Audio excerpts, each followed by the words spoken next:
بسم الله الرحمن الرحيم الحمد لله رب العالمين والصلاة والسلام على سيد الأنبياء والمرسلين اللهم علمنا ما ينفعنا وانفعنا بما تعلمنا وزدنا بفضلك علما وتعليما إنك على كل شيء قدير.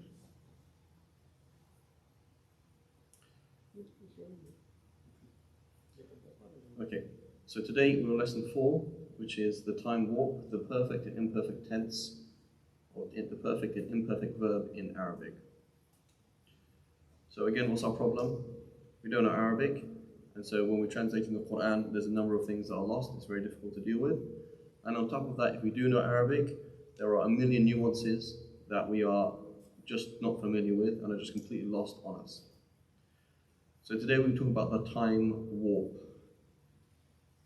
So usually in English, when we talk about tense, we're talking about past, present, future, right? When we talk about time, that's what we talk about anyway. You're either now, or you're a time that was once now, or you're thinking about a time that will be now, right? Simple kind of way of thinking about things. This is called tense, right? Past, present, future. Now in English, it's actually quite complex, right? You know, English is not a very easy language to learn in reality, because you have, I don't know how many tenses and moods and all these things, right? But you know, at least we're kind of dealing with at least kind of three main things. Some of them are complex, and some of them are kind of simple, right? It's worth noting that we talk about in English auxiliary verbs. In Arabic, we do also have auxiliary verbs. They do exist in reality, right? So if you look at the past, it happened, right? Something happened, big deal, okay? In English, when we say it happened, it means it happened in a particular time, right? It's called the preterite, and it means it happened in a particular time, right? Did you eat lunch, i.e. at the time when the food was served? Did you see the film, i.e. when it came out, right? That's what it means. It was happening, obviously that was happening over a period of time. It has happened, right? That's what's called the perfect, present perfect, i.e. it happened sometime in the past, we don't know when exactly, or it's not relevant. And it had happened, which is a complex way of talking about something, which is in respect to the past, it was past. So we go back in time, 5 minutes ago, and it was the past in respect to that past. That's a kind of complex thing, right? And we have present, which is it is happening or it happens. And then we have the future, it will happen or it will have happened. By the time we pray Isha, I will have finished the class. So it's in respect to a future event, it's in the past. I highlight these because these are somewhat complex ways of looking at time. But these are kind of ways of how we look at time in English. Okay, where's the problem? Number one, in Arabic, we only have two tenses, right? We have what's called the mudari' and the madi, right? The mudari' and the madi. Another big problem is there are some very clear mismatches when we try and add the madi with the past and the mudari' with the present. Okay, so we like to say we're studying, this is a present tense Arabic verb or a past tense Arabic verb. These are just kind of like words you throw on that kind of work half the time, but it's not really the same thing, right? So we don't have something called a present tense verb in Arabic. It's called the mudari', which dara'ahu min shabahahu, right? It's called the resembling verb. The grammarians never called it the present tense verb. They called it the resembling verb. They said the verb that resembles a noun. It does things that nouns do. So it's a completely different kind of way of breaking down words, right? It's a completely different thing. And then they had al-fi'l al-madi, which is sayf al-madi, saw that cuts through something, the cutting verb, right? Now, most of the time, cutting verb is for the past, and most of the time they add up. So you can kind of put them in that kind of system, that you use the mudari' for now and the future, and we use the madi for the past. That's generally the case, right? But that's not always the case, and there's many, many exceptions, so many exceptions that it doesn't actually make sense to put it in that way. So therefore, when we translate it, we're completely lost. Okay, for example, Jazakumullahu khairan, right? That's not a past tense verb, right? You don't say jaza is a past tense verb. Okay, we're going to call it fi'lun madin. It's a past tense verb. It's not actually past tense though. Obviously, when you say Jazakumullahu khairan, you're not saying something in the past at all. But yet we're using a past tense verb. Sallallahu alayhi wa sallam, not a past tense verb, right? Sami Allahu liman hamid is not a past tense verb, right? There's tons of these things, it's not actually in the past tense, right? And so we're using this and we don't mean the past tense. Or we say in Arabic, بِعْتُكَ السَّيَّارَةَ, I hereby sell you the car. In English you say, I hereby sell you the car. Meaning it's happening now, and I do the hereby to make it like it's being at this point. By saying these words, it's happening, right? Whereas in Arabic you say, بِعْتُكَ السَّيَّارَةَ. Right? بِعْتُكَ, I have sold you the car. Well, when did you sell me the car? Right? It's not the past tense. Yet we use it to like finalize something. Right? So it's not really the past tense. It doesn't always work. Yes, 90% of the time you use the fi'l al-madi for the past tense. So you kind of call them the same thing, but there's a good 10% that doesn't make sense. Right? Imagine, for example, 10% of your employees didn't breathe oxygen. You're gonna have a problem, right? HR department's gonna have, so it's like, that's not an insignificant amount of time, it's quite significant, right?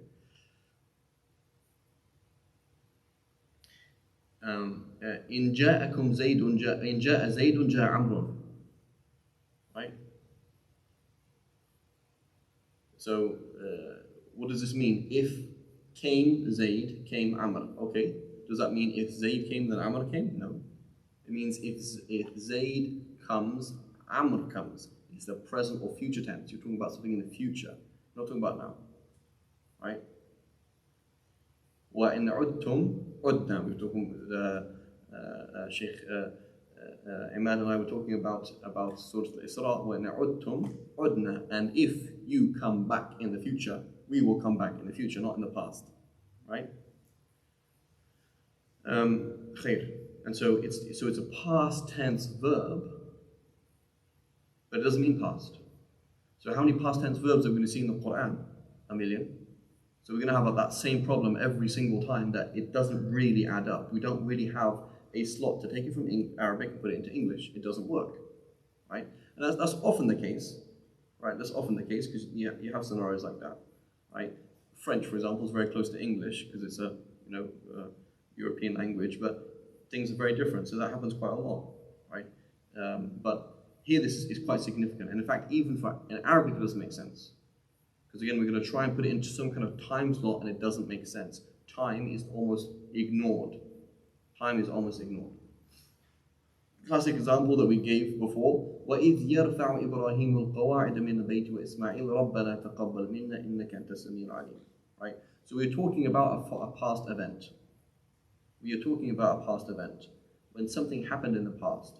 But yet it says, and remember when, okay, this past event, Abraham is there raising the foundations of the house. How can I remember the past? I mean, how can I remember the present? That doesn't make sense. So yarfa is now. So it doesn't make sense when we translate it. It says, remember when Abraham is raising the foundation of the house, along with Ismail. Our Lord, our cherishing Lord, accept this of us. Indeed, you hear everything, and you know everything. Like, that doesn't make sense when we translate it. So we can bend it and break the Arabic and put in something else, but that we're not really translating the text. So it doesn't make sense. In Arabic, it doesn't make sense. Why is it إِذْ يَرْفَعُ إِبْرَاهِيمُ? It's confusing. Why is it in the present? Why are you talking about now when it's the past? قُلْ فَلِمَ تَقْتُلُونَ أَنْبِيَاءَ اللَّهِ مِنْ قَبْلُ إِن كُنْتُمْ مُؤْمِنِينَ. Another example. Say, why are you killing the prophets in the past? Literally says the word min qabl in the past. If you are indeed believers. So we have a past, present tense verb here, taqtulun, right? That's talking about now or in the future. But then suddenly it's talking about the past. It says, why are you killing the prophets in the past? How is that possible? Either it doesn't make any sense, and this is not a book from Allah, or it is a book from Allah. In fact, it's not something strange in Arabic at all. It's not strange in Arabic at all, something is found in Arabic. So what on earth is going on? Basically, this is a huge question. What on earth is going on? Do we have a present and past tense or not? And if we do, how on earth am I supposed to translate it? Or is it some other kind of category? Right? So I'm confused. You mean in Arabic it doesn't make any sense? Or? In Arabic, min qabl means in the past. Qabl means before, right? In Urdu, right? It means before, so how are you talking about the present? But I'm saying forget about that part. I'm saying is when we apply in Arabic a simple process of past and present, it doesn't work. Okay. And then when we take that thing of past and present, throw it into English, and you translate it, you're like, oh, this translation. So what you're going to do you say, oh, it doesn't make sense, just keep changing it, right? So that's a bad translation, right? So, we're trying to get a business deal between two people, and I know he doesn't like the answer, so I keep changing it, right? And so, it's not a very good translation, right? Voice is coming from here, 1 second. 1 second. And then someone's on Zoom, and the voice is coming out here, 1 second. Wa alaikum salam wa rahmatullah. I believe the mic is on silent. Here we go. Sorry, sister. Zubaydah, you should be able to hear now. I'm going to put you. Okay, I'm just going to put you on. If I just put you on mute, I'm afraid, sister Zubaydah, because otherwise your voice is coming out of the projector. Right? There is indeed, and we've started. Okay, I can't hear anything. Okay, yeah, can you hear now? Okay, 1 second. Participants mute all. Okay, so Sister Zubaydah, you're muted. So if you want to ask a question, just type it, inshallah, okay? You should be able to hear now, inshallah. Okay, so again, when we look at it in Arabic, it's problematic. Because again, we're looking at Arabic and assuming there's like this. So I said there was two things, what were the two problems? We don't know Arabic, and the Arabs don't know Arabic. We don't know Arabic, as Arabs, not myself, but as Arab, it's confusing because we're not speaking that same language, not using it in the same way, right?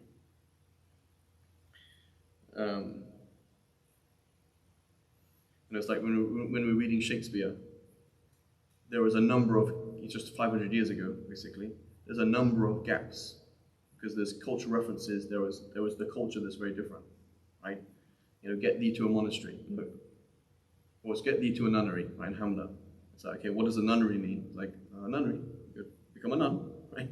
It's like, if we know how cynical the people are of the time, we know that Hamlet is not telling Ophelia to go to become leave away this horrible politics and become a nun. He's saying to go to a brothel. They were just saying, they had a joke they used to call brothels nunneries, right? So there's a joke. So there's so many levels of where we're lost. What is the word being said? What's the reference? What's this? What's this? The same kind of thing. So in reality, it's the gap between us and the Quran is like the gap not between us and Shakespeare. It's like us and Dickens. It's like in 150 years we've jumped. Our English has changed so much. The cultural references, the world has changed so much. But with Arabic, it's changed about that much. Like Dickens is modern English. It's not some kind of, even Shakespeare is modern English. It's not Middle English, nor is it Old English, right? And so it's we see it as something very, very different. But when you read even Jahili poetry, sometimes it's like it's a translatable sentence. It makes sense in you could read it on the news to anybody, any literate person, they'd understand it. But then there are a lot of things, a lot of stylistic things that are just, whoa, you're kind of, what's going on there, right? Or things that seem incorrect. Okay, وَكَانَ اللَّهُ عَلِيمًا حَكِيمًا. So Allah subhanahu wa ta'ala previously, kana, right? We say khabar kana, right? ضربت على فتحت راسه وصار خبر كان, right? In Arabic you say I open your head, right? Very kind of creative with the violence. He opened someone's head. صار خبر كان. He became the predicate of kana. He became a past thing that once was, right? So كان الله عليما حكيما. Allah was what and is no longer all knowing or no wise. Allah was, like what happened to him after that, right? Can zaman, once upon a time, right? Can, that's what it means. Inna salata kanat ala al-mu'minina kitaban mawquta. Oh, it seems perhaps in the beginning of Islam, that prayer, it says, indeed the prayer was obligatory for the believers at fixed times. MashaAllah. And then it changed. Like, do whatever you want. Just pray whenever you want. MashaAllah. Because it was once like that, and now it's no longer like that. MashaAllah. Alhamdulillah. Right? It's a bit confusing. If that was the case, if it's a past tense, like it was that, and then is no longer the case. Okay? وَمَا أَدْرَاكَ مَا سَقَرَ. How many times we find the Quran? وَمَا أَدْرَاكَ مَا أَدْرَاكَ. We translate it, and what will convey to you, what will do that. Alright?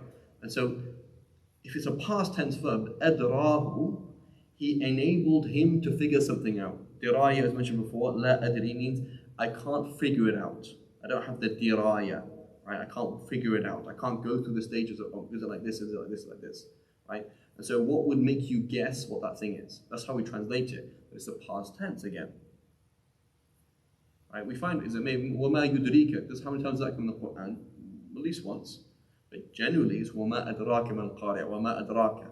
So then it says, and what allowed you to figure out what the level of hell named Saqar was? I don't know. That never even happened. Why are you asking that question? So if you ask the question, what enabled you to find that out? I said, I don't know. I don't know what it is. So why are you asking me about a question of something that already happened? It hasn't even happened yet. And then you're going to tell me, like, that sounds a bit strange. Why is a past tense verb being used if it's not actually the past? Sometimes, again, we're going to find, and this subhanAllah today, today I'll just, this is, ajib. And just to give an example, right, how these lessons are very, within your grasp, right? My wife, Allah yahfadha, she knows Arabic. She taught Arabic on a very basic level. She did like balagha, course in balagha once, and she's not like, she's a mother of three, I wouldn't say they're humans, but they're least within the animal realm, And it's like somebody who's not like a talibat al-ilm, she's not like a talibat. She was like, oh yeah, obvious, these kind of things. So I said to her, just finishing the slides, like, just literally, you could just keep going from page after page after page of the Quran and find countless examples of how the Quran juggles between the mudari' and the madi.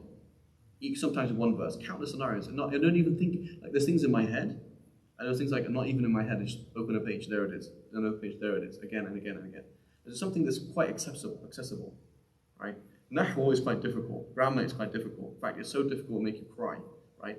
But balagha is not that difficult. It's within your grasp, right? And a lot of it is kind of, half of it is actually the same as, particularly when we look at metaphor, a lot of it is the same as English. Nothing particular, like personification, we have personification, right? A lot of these things are similar, but a lot of things are quite different. So Allah subhanahu wa ta'ala says, يَوْمَ يُنْفَخُ فِي الصُّورِ فَتَأْتُونَ أَفْوَاجًا. Yunfakh is a fi'l mudari', quote unquote, a present tense verb. فَتَأْتُونَ أَفْوَاجًا, quote unquote, present tense verb. Then we have futihat, past tense, kanat, past tense, suyirat, past tense, kanat, past tense. So we have something's going to happen, and then something else is going to happen, and in those things that are going to happen is present, and then past, past, past, past. So how can these things that are all going to happen suddenly be in the present and past? That doesn't make sense. Right? Again, what I'm saying doesn't make sense. Hasha, the Quran, I'm not saying that. I'm saying it doesn't make sense. If we apply the paradigm that we're trying to force on the Quran and force onto Arabic, it doesn't make sense. So it says the day the horn will be blown into, so that you will come out quickly and easily. So ja'a and ata, they're not the same. Ja'a means slowly but surely and expected. Ja'a al-haq. Finally, here it is, and we saw it coming, right? As opposed to ata, right? Ata means it's lighter. The sound is lighter, and it's used for like suddenness, like in the sa'ata atiyatun akadu ukhfiha, right? The hour is coming, and you're not going to expect it. I can hardly hold it back. And then it says, the point is, forget those things. There's a million things we can talk about, but it says will be blown, future. So you will, and so you all come, future, in crowds. And the sky was. So suddenly we've gone into the past. How on earth are we talking about a future event and suddenly we've gone into the past in the same sentence? So X is going to happen, and then on this day, this is going to happen, but then it suddenly becomes the past. And the sky was effortlessly opened. Again, the time warp, what just happened, and became like doors. And the mountains were made to travel away and became like a mere mirage. Shouldn't be an S there. And so clearly here we see present, past, past, past, past. And it's like in one sentence. How can you be talking about one event and there's suddenly one's in the present, one's in the past? It's very confusing. كذلك يوحي, this was what in Shura. كذلك يوحي إليك وإلى الذين من قبلك الله العزيز الحكيم. So, and in this very way, unto you and unto those before you does Allah inspire. So Allah subhanahu wa ta'ala doesn't inspire to you and those before you. He did inspire to those before you, and He does inspire to you, right? So you can't use the present tense for the past. That doesn't make sense to say that it's the present tense for all of it, because it says min qablika, those before you. And then what do we find in the same page? Again, just opening the Quran. I'm not like, oh yeah, Shura, that's the famous example. No, just open the Quran, flicking through the Mus'haf. Go down the same bottom of the page. وَكَذَلِكَ أُوحِينَا. Okay, why did it suddenly change into the past tense? أوحينا إليك قرآنا عربيا لتنذر قوما لأم القرى ومن حولها. And in this way has Allah inspired to you typo here, my apologies, an Arabic recital that you might warn the people of the main city, al-Qura, and those around it. Right? So suddenly it goes into the past tense. Right? And then right at the end of the verse, the same page, عَلَيْهِ تَوَكَّلْتُ, upon him have I relied, and unto him do I do this. So, but isn't your tawakkul and your reliance and your turning to Allah the same thing? Like, you're talking about something that you do in your heart. Nothing was the past and nothing is the present. It's like, this is how you are, right? It's not like, oh, previously, if it was that case, what did you rely on the project? Oh, we used to rely on this. In that thing, I had previously relied on that thing, but now I'm relying on this. Fine, I would understand what you did in the past, and that stopped. But this hasn't stopped. His reliance has not stopped. So why is it in one sentence you say, عَلَيْهِ تَوَكَّلْتُ وَإِلَيْهِ أُنِيبُ, past, present? Why is that happening? And again, that happens a lot. Again, I had to stop. It's like, I'm not going to keep going, you're going to go and find example after example after example after example after example. It just keeps going. Right, and just a side note, this is فروق اللغوية بالعسكري. I believe this is Abu Hilal al-Askari, Allahu A'lam. He says, what is inaba? What's the difference between inaba and tawbah? Right? This is not really a lugwi point. This is a kind of like tasawwuf, kind of dhawti kind of point, But anyway, it's just nice. He says, inaba means to return back to obeying Allah. Ibrahim ibn Adham, one of the early, the early Sufis, very famous. May Allah show him mercy, said, when a slave proves true in his repentance, he is someone who is doing inaba. This is because inaba is the level beyond repentance. Right? I should have an end quote there. Abu Sa'id al-Qurashi, right? So a note, somebody's from the Quraysh, they are Qurashi. If they're from Medina, they are Madani. If something is from Tabi'ah, it is Taba'i. Amrun Taba'i, not Amrun Tabi'i. We can say Tabi'i, but it's not very nice. It's like saying, do you say breakfast or do you say breakfast? Right? Or do you say waistcoat or do you say waistcoat? Right? Many people will say, if you speak to people from like post-colonial areas, they'll say waistcoat, right? Because you can't have these long vowels together in one word. It's very difficult. Waistcoat, right? So you don't say Tabi'i. It's very difficult. You say Taba'i, Qurashi, Madani. Anyway, so he is Al-Qurashi. Someone from the Quraysh is Al-Qurashi. Muzayna, Muzani. Right? A person who does inaba is someone who turns away from everything that busies him from Allah and busies himself with Allah. Right? So it's not just homework. Right? It's something beyond that level. Right?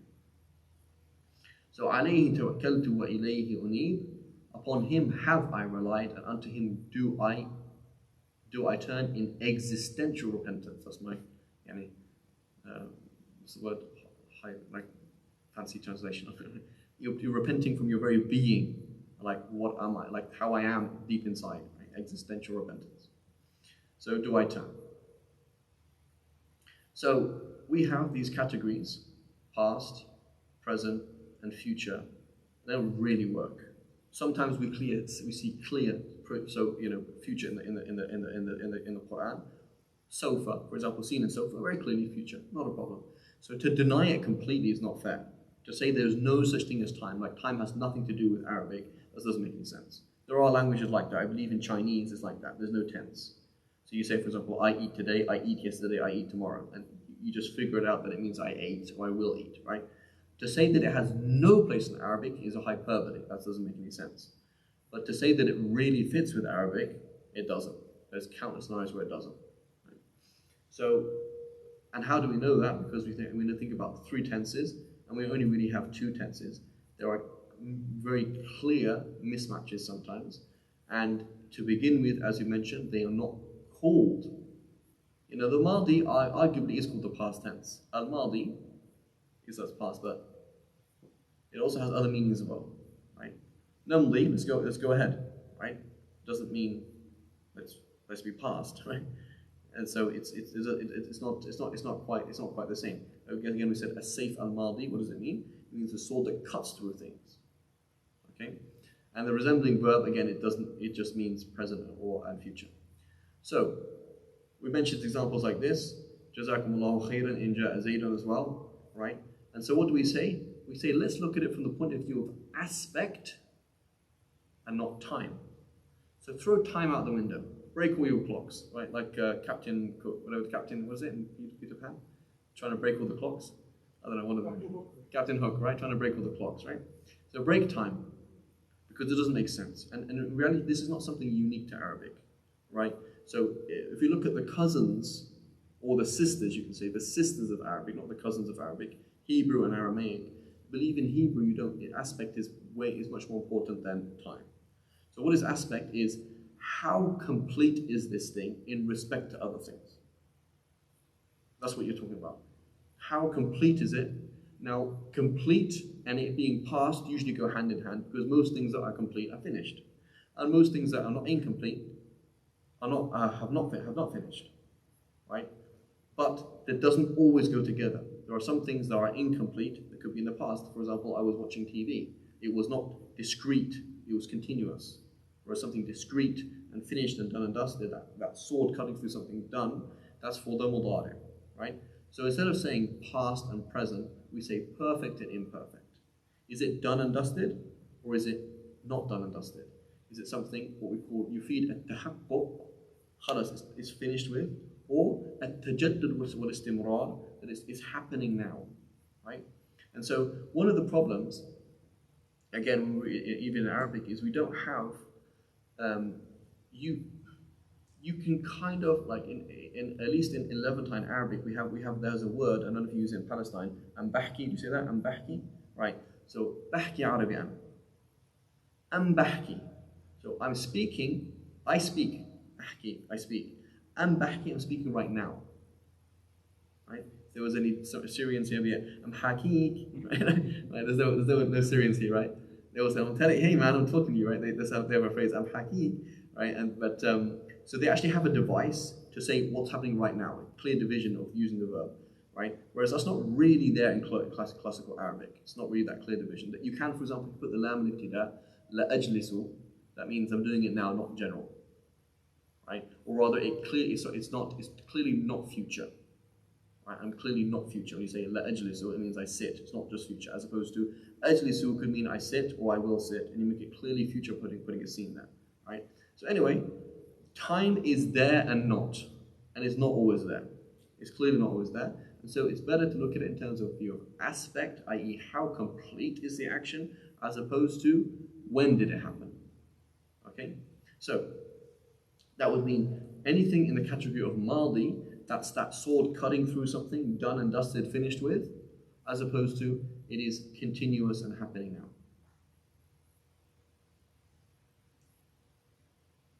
And you can take pictures of the slides. If you take a picture of me, I have to speak to my agent. Joking. Okay, so let's look at example. Jazakumullahu khairan, right? Jazakumullahu khairan. Allah rewarded you well. No, He didn't. I'm making a prayer. May Allah reward you well. So what I'm really saying is Allah's rewarding you well is a done deal. Done. Right? Bi'tuka sayyara. Done. Right? Finished with. Sallallahu alayhi wa sallam. Right? That's done. Right? In ja'a Zaydun ja'a Amrun. Right? So here it's not really the done, that's because ultimately it's a conditional sense, but it's this idea that is discrete. Right? So here is with the best example where you say past and present don't make any sense. Because if I said in ja'a Zaydun or in yajit Zaydun, they're the same thing. That means if Zayd comes, both of them are in the future. Right? So time then has no value. Right? So what's the difference between in ja'a Zaydun, ja'a Amrun? Right? When you're saying in ja'a Zaydun, you're talking about this discrete, done and dusted action. Should Zayd come as a discrete and one-off occurrence. Right? It doesn't have that sense of tajaddu, there's going to be a recurrent thing. It's saying that, yes, if the thing happens, this is going to happen. Right? Amr will also come. Right? Now again, does it have to be one of his occurrence? No, I'm just trying to translate the sense that it's a finished action. Right? Does it necessarily mean it can only happen once? No. Right? But the idea is that this finality and discreteness. It's not something that's happening. Right? As opposed to, again, rough translation, if Zayd comes, and he does do that thing, and that happens again and again and again, Amr also comes. So the two sentences, even in English, mean the same thing, right? But they don't have the same sense and the same flavor, right? So here, let's look at this verse. وَإِذْ يَرْفَعُ إِبْرَاهِيمُ الْقَوَاعِدَ مِنَ الْبَيْتِ وَإِسْمَاعِيلُ, right? And remember when Abraham is there raising, this is happening now, by the way. This is the sense you're feeling, the foundations of the house with Ismail, and you can even hear them. So it's the sense of it happening now in front of you, right? Something that's happening in front of you, right? So, and not the sense of is it past and present. It's an almost an ever living event, as opposed to a finished event. Right? It's like a movie. Movie, right? Movie. We mentioned that before, right? قُلْ فَلِمَ تَقْتُلُونَ أَنْبِيَاءَ اللَّهِ مِنْ قَبْلُ, i.e., so why do you keep defending those who killed the prophets in the past? You, by accepting what they did, you are guilty. You're doing the same thing, right? You're perpetuating their same faith. So why do you keep doing that? That's the sense. Why you keep on in this way? That's taqtulun. Why you keep on this thing? You're doing it again and again and again. You are almost reliving that sin by accepting it, if you are indeed believers. It doesn't say defending it. It doesn't say that. Again, these are super liberal translations that you couldn't put in translation of the Quran, because if you try and translate the Quran, you lose the meaning. Right? You just can't do it justice. So I'm doing a super liberal translation that if somebody had a PhD in translation, they'd be like, what's this? You know, it's like, it's too far. You are not translating, i.e., I cannot translate the Quran. All I can do is paraphrase in a very liberal way. Right? So it doesn't say these words true. Right? But what I'm trying to do is put these words around it so you get the sense of what's missed out. Right? What is missed out. So why do you keep doing what you're doing? Why do you keep believing in these people, or accepting what they're people, or defending them as a creed, or something to that effect? The idea that you are continually engaged in this thing. That's why the present tense is used. كَانَ اللَّهُ عَلِيمًا حَكِيمًا. So Allah's being all-knowing was like a stamp, bang. That's what it means. Is it something that it's renewing? No, it's not renewing. Right? So He was and ever will be all-knowing and wise. That's just how it is. It's a done deal. Right? That's the sense of it. Not that He was and He isn't anymore. Right? So basically, time is irrelevant. Time is irrelevant there. What's relevant is how is it a done deal, or is it something that's happening now? إِنَّ الصَّلَاةَ كَانَتْ عَلَى الْمُؤْمِنِينَ كِتَابًا مَوْقُوتًا. And so Nurullah came at the right time. This is the number one proof to show that what? Hanafis who don't join prayers. Right? So the Hanafis, may Allah reward them, pretty clever people. Right? And so what do they say? Inna salata, which prayer is that? So inna salata lafz am, that means every single prayer. Kanat, was and ever will be. Right? This is the sense of this verse. It's not it means was and ever will be. It is a done and dusted thing. Inna salata kanata, it's always been the case. Right? It's always been the case. Right? Indeed, it was and will be the case that the prayer is obligatory for the believers at fixed times. So we have a verse of the Quran. How is it a fact that the Prophet ﷺ said these words, or is it possible that he didn't say them? It's a fact, right? Because it's not that Abu Hurairah narrated this verse. It's not that Abu Bakr narrated this verse. The Sahaba as a collectivity and the Tabi'een as a collectivity. So there's no room for error. Okay. So the Hanafis, they come along, Jazakumullahu khairan, and they say, as-salata, does it apply to every single prayer of your life, or does it not apply to every single prayer of your life? Right? So the Hanafis, they'll tell us that this is lafz al-am, and it includes every single prayer, because as-salah is a lafz am, it's a general term. So they say, okay, are you a believer? Yes. Okay, is this your praying? Yes. Do we have a very, very clear verse of the Quran? So it's called qat'iyyat dalala, qat'iyyat thubut. There's no chance the Prophet ﷺ didn't say it, and it's very, very, very clear. So am I going to leave something that's very, very clear for one or two hadiths that would seem to indicate most likely the Prophet ﷺ changed the prayer times? The answer is no. So you read with the Prophet ﷺ jama'. What does jama' mean? Okay, when I read it, obviously I have a tasawwur in my mind, a picture that is joining prayers, changing prayer times. That's because I'm Shafi, yeah, but is that what the hadith says? And are these hadiths facts, or are they من قبيل الظنون. Right, the hadith and right, somebody who narrates from so and so is madnoon. It's something that's it's possible, possibly not. Most likely this happened. Most likely, 99% it happened. There's 1% chance it didn't. 80% it means what it means, but there's 20% not. So what takes more precedence? Something that's 100% clear, something that is 80% or 75% clear, right? And there's a key usuli principle here, a linguistic principle about how we look at the lafz am in between the Hanafis and the Jumhur. But essentially that's what they're doing. Am I going to leave something that's blatantly clear for something that is possible, that's probabilistic? No. Thank you very much. Jazakumullah khair. You go and pray. I'll pray on time. You guys do what you want, right? And so everybody has, a way of looking at things, right? And Allah Alam. Okay. So the kanat doesn't mean that. It doesn't mean it was, and that's the case before. It means it was and ever will be. It's the permanent case. Okay. وَمَا أَدْرَاكَ مَا سَقَرَ. Again, we come to the same مَا أَدْرَاكَ مَا الْقَارِعَ. مَا أَدْرَاكَ. Why is the past tense verb? Right? So it means what could possibly well and truly hammer into your head what the level of hell named Saqar is. So I want this thing to be done and dusted. I'm going to tell you now, and it's going to be done and dusted. You're going to now know for good. What can I do? I'm scratching my head thinking, well, how am I supposed to do this? Right? So Allah subhanahu wa ta'ala is وَلِلَّهِ الْمَثَلُ الْأَعْلَى is putting on a pantomime. He's scratching his head before us and saying, SubhanAllah, this thing that I've created is so difficult, even I can't make you think about it, understand what it is. I'm scratching my head over this. How can I make it you done and dusted so that you would finally know what this thing is? Right? And it's obviously metaphor, right? When Allah subhanahu wa ta'ala asks a question, is it because he doesn't know? It's a rhetorical question, right? So this is a rhetorical question, of course. Right? Every single question, when Allah asks you on Yawm al-Qiyamah, why did you do this? Why did you do this? It's a rhetorical question. It's not a real question. It's not that Allah subhanahu wa ta'ala it's not haqiqat al-istifham. He's not actually trying to understand what happened. Hashahu, right? That wouldn't make any sense, right? So again, this is a paraphrasing. That's not my translation of the Quran, but what could possibly happen? So when I say hammer into your head, because it's like there, now you've got it. How can I finally get you to understand what Saqar is?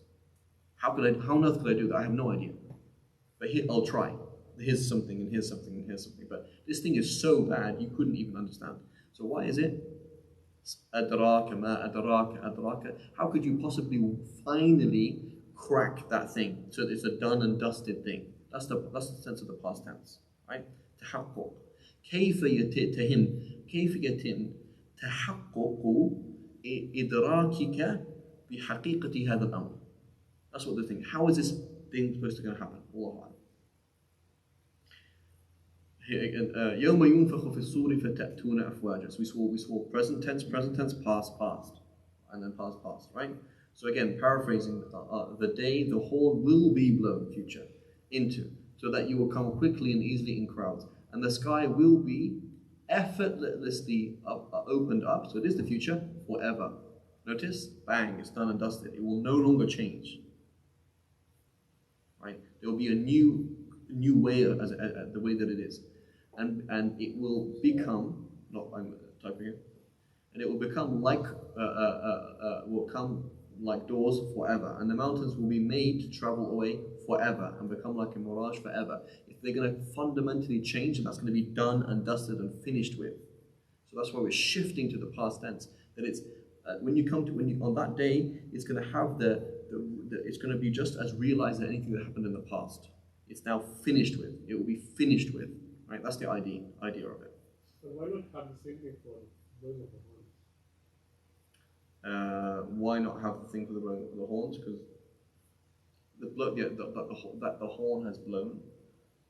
I don't know, but it's something that's going to happen. And this Allah Alam. Because everything is going to happen. Yeah, but this is the point. Yeah, so here we're working in reverse order, right? So I'm trying to understand what Allah subhanahu wa ta'ala is saying. I'm just trying to think now, why would Allah subhanahu wa ta'ala not say that? Because if Allah subhanahu wa ta'ala put in the present tense, it's trying to say it's happening. This thing is happening, come and look and see. So you are seeing this thing happening, you are hearing the blown, you will be hearing the blown being born, hear the horn being blown, and then everything else will be completely finished with. These are the two senses. Wallahu a'lam. كذلك يوحي إليك وإلى الذين من قبلك الله العزيز الحكيم. So we said, what is it? So what's the sense of the mudari' then? In this way, unto you and unto those before you, does Allah inspire, and He does, and He is doing it right now, and this is Allah's inveterate practice. This is what Allah does again and again. He's doing this right now. So the sense of focusing, this is called revelation. Watch and see what's happening right now, as opposed to وَكَذَلِكَ أَوْحَيْنَا, past tense. And in this very way, has Allah inspired to you, the Arabic recital, in a fixed and firm way. This is what's going to happen, and the sense of it is that this is done and dusted, and your mission is going to be clear and going to be finalized. Right? So these are just the senses. Again, can you put that in the translation? And the mission, this mission will be completed? No, it's not in the Quran. But again, I'm just trying to grab the sense that is lost if we don't look at these meanings. عليه توكلت وإليه أنيب. Upon Him have I always relied. That was the done and dusted way I am, right? And will never change that. And unto Him do I continually, despite whatever is going to come in my life, this is going to be happening all the time. So one's going to be continually renewed, تجدد والاستمرار. The other one is realized, right? And a very good example of that, when it comes in the hadith. قل أؤمن بالله وآمنت بالله. قل آمنت بالله ثم استقم. Right, so the Prophet ﷺ told the Sahabi, say آمنت بالله, I have believed in Allah. I say تحققت بالإيمان. Right, I've become realized in Iman. And say it to yourself and say it to Allah that you are a believer and you're going to be a believer for good, and that's it. ثم استقم, and then go straight and then build on that. Right, but it's that permanence, done and dusted.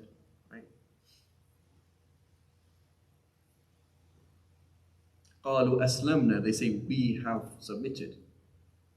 They're not saying Muslim, right? They're saying أسلمنا, we have done that thing. They claim that they have become realized in Islam, but they're not, because they're munafiqeen. الذين, and the classic, again we're going to find this again and again and again in the Quran. الذين آمنوا وعملوا الصالحات, again and again. Those who believed and did good deeds. Well, mashallah, my so-and-so, he believed in good deeds and then he left Islam. So they must be implied. We're not talking about time. We're talking about, is it something that's happening now, or is it something that was done and dusted? I.e., so الَّذِينَ آمَنُوا وَعَمِلُوا الصَّالِحَاتِ, again a very loose translation. Those about whom faith in Allah is an immutable fact, and those who do good deeds, and will always do good deeds, and will die doing good deeds. Right? وَعَمِلُوا الصَّالِحَاتِ. Right? Past tense, to use that tahaqqu. That's a fact about that. Right? So again, it's, a very, very, very liberal translation. I'm just trying to get the meanings out, show what was actually being said. It doesn't mean those who believe and do good deeds. It doesn't mean that. You have a question?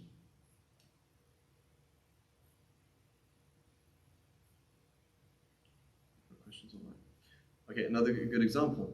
I never thought about this before today. Kun fayakun as opposed to kun fakan. Right? Kun fakan and kun fayakun, what's the difference? Kun fakan would mean Allah subhanahu wa ta'ala made that thing and then khalas, that thing's done. It's there forever. As opposed to kun fayakun, be, and there it is existing before your eyes.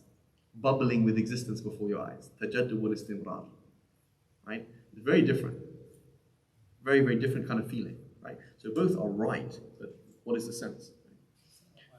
So there it is existing before your eyes, as opposed to, and it is. Right? So again, why do I put this word in there, before your eyes? Because of that sense that it's happening, you're aware of it. What time is the أَنَّ يَكُونُ لِي غُلَامٌ وَكَانَتِ امْرَأَتِي عَاقِرًا. Right, so had his wife died? Is that what he's saying? He's saying, how on earth can I have a child when my wife, what she previously was like that in the past? No, he's not saying that. Well, she is aqir, she is infertile, she is unable to have a child. So why is the past tense, why is the kanat used? Right? How on earth could I have a child when my wife is 100% infertile and will never ever change? That's what's in my mind. In my mind, khalas, that's a done and dusted fact. It's like, that's the category of woman she's in. She's just finished. That's it. I'm too old. She's too old. How is it possible for us to have children? If that's the category, if that's a done and dusted thing. Allah subhanahu wa ta'ala is saying that's not the case. You see the mentality, right? So, psycholinguistics is a very important thing in balagha. You see that a lot, right? You see what's in his head. In his head, he's almost on the brink of doubting whether Allah subhanahu wa ta'ala could change this. That's just how it is. That's just how it is. She is somebody who could not have a child. Not that she cannot act on. In the past she was like that, or she was like that before she died. No. It's just that's how it is in his mind. How on earth is that possible, ya Allah? Right? And Allah subhanahu wa ta'ala says, right, explains to him that we وَلَمْ تَكُنْ شَيْئًا, right? كَذَلِكَ, what's the verse? وَلَمْ تَكُنْ شَيْئًا وَقَدْ خَلَقْتُكَ وَلَمْ تَكُنْ شَيْئًا كَذَلِكَ قَالَ رَبُّكَ هُوَ عَلَيَّ هَيِّنٌ وَقَدْ خَلَقْتُكَ مِنْ قَبْلُ وَلَمْ تَكُنْ شَيْئًا, right? It says exactly the same way. There's no such thing as easy and easier for Allah. It's all kun fayakun, and that's it. وَيَوْمَ تُبَدَّلُ الْأَرْضُ غَيْرُ الْأَرْضِ وَالسَّمَاوَاتُ وَبَرَزُوا لِلَّهِ وَاحِدٍ قَهَارٍ. Again, so I was telling Imad, just flicking through the Quran, see one verse when you see mudari' madi, mudari' madi. Why is it shifting from past to present, past to present, past to present? Right? On the day it says, on the day that you are going to be seeing, it's happening, with your very eyes, the earth being turned into something other than the earth, and the sky too. And they will all stand before Allah, the one, the ever vanquishing. Astaghfirullah, that's wrong. It's a kufr. May Allah forgive me a typo there. The other vanquishing. May Allah forgive me. As an appointment that was destined before time and never will be changed. وَبَرَزُوا لِلَّهِ. It's almost like suddenly you in the past, that was a done and dusted thing. Right? And so it's suddenly shifting from the mudari' to the madi. Right? Allah. So again, countless scenarios like this. So that was today's lesson. What was the upshot? Throw time out the window. It's there, it's useful half of the time, but otherwise in Arabic, when you use the mudari, you're talking about something happening, whether it's the past or present.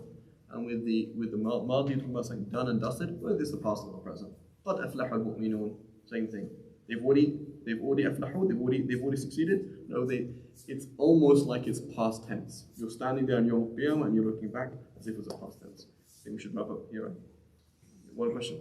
So how can, as you read it, how can you understand it as being something that's done and dusted? Is it knowledge and rhetoric that you can then understand it as that? Yeah, so with the past tense, it's understanding that it's not past, it's done and dusted, therefore the past. Right? That's the original meaning of it. It is not talking about time to begin with. It's talking about a finished and concluded thing, whether it's the past or the present or the future. So that's what actually what it means.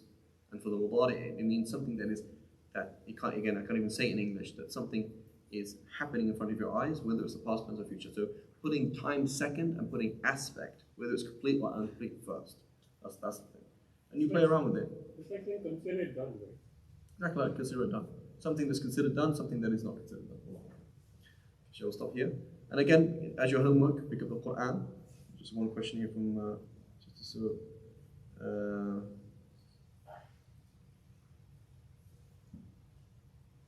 so here's just a question. There are theological inaccuracies in translations. No, I wouldn't say that. I wouldn't say that there's theological. I wouldn't say, listen, Farid Dingle has now done the actual thing and everyone else is, kuffar, but yallah, we'll let you in the door a little bit. It's not like that, right? Everybody's trying their best. Everybody's trying their best. And if you ask me to translate a proper translation, be like, what's this? Because I can't translate it. That's why I have to paraphrase it. So I wouldn't say there's theological, that's extreme to say there's theological problems in translations, is that everybody's trying their best, right? And and the Quran is the Quran. So try your best. You're not going to be able to translate the Quran, obviously, right? But the point is, at least we can try and do some tadawwur, try and taste a little bit what's going on and try and get these things. Inshallah, we'll stop here. Subhanallah, bihamdik, ashhadu an la ilaha illa anta, astaghfiruka wa atubu ilayk. And so inshallah, San Roman Islamic Centers